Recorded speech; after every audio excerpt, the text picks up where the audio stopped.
Welcome to Stars Podcast. Through self-defense, mixed martial arts, nutrition, family, and all things in between, we share our journey of how we hack our mind and body to get the maximum return out of each day. Thank you for joining us. Enjoy the journey.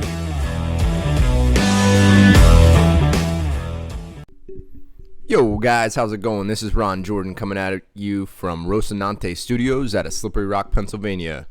Welcome back. Here we're going to talk about a little bit of patience. Jump right into it.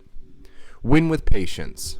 I used to tear up the competition. I used to dog on them and make fun of their technology or their features. I used to try and win because the other guy sucked. I didn't sell very much by doing that. I didn't understand why the customer couldn't see how superior my product was to the comps. Then I started blaming the customers. I started thinking they were stupid or something. How could they not see what I saw in my solutions? Talk about worst sales guy ever.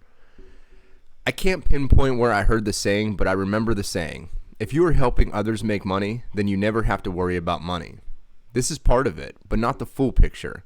However, this is where I started to have success. I started to slash prices and give discounts to beat the other guys. I would go out of my way to try and save them money. That's how I got my opportunities. I saved bottom line dollars.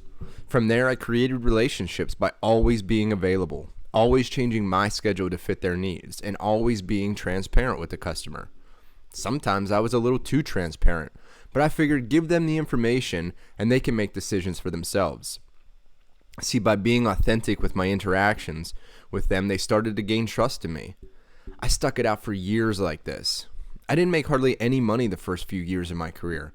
I made enough to live decent, but there was something bigger at play here. I was starting to enjoy the pursuit of new business.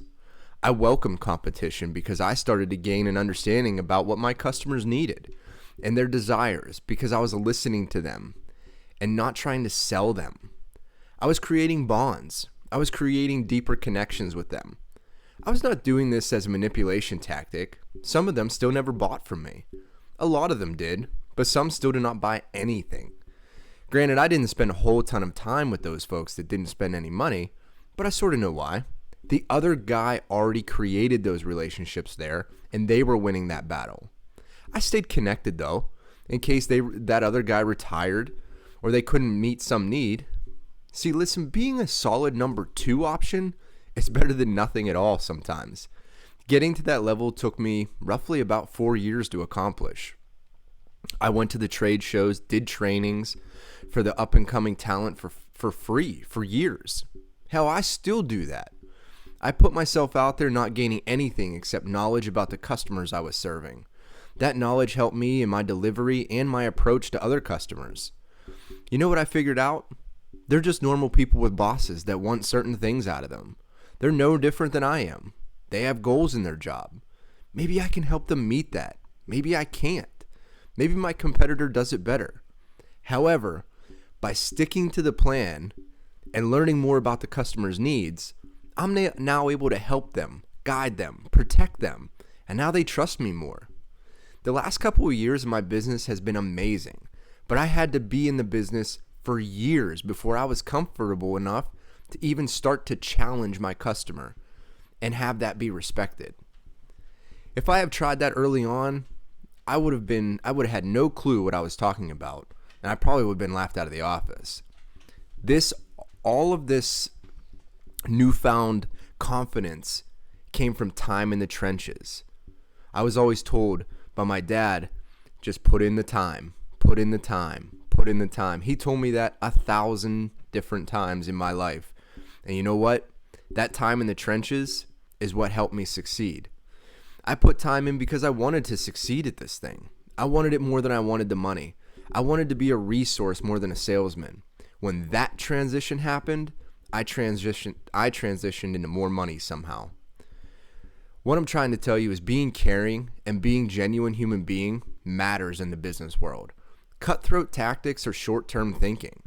I want to have passive income so I can focus on growing business rather than worrying about where the next sale is coming from. In order to do that, I have to care about my business and the people's lives that it affects as a result. This is how I'm winning, and I hope that you guys can understand and put and implement some of this into your daily practices because, man, I care a whole hell of a lot about the people I serve. As always, enjoy the journey.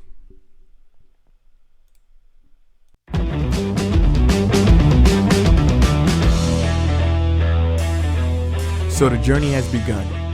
If you guys listening to our content today had any kind of value or you were moved in any way, please feel free to subscribe, pass it on, let everybody know that these two guys are the truth. They're out here just trying to do good things to make good people.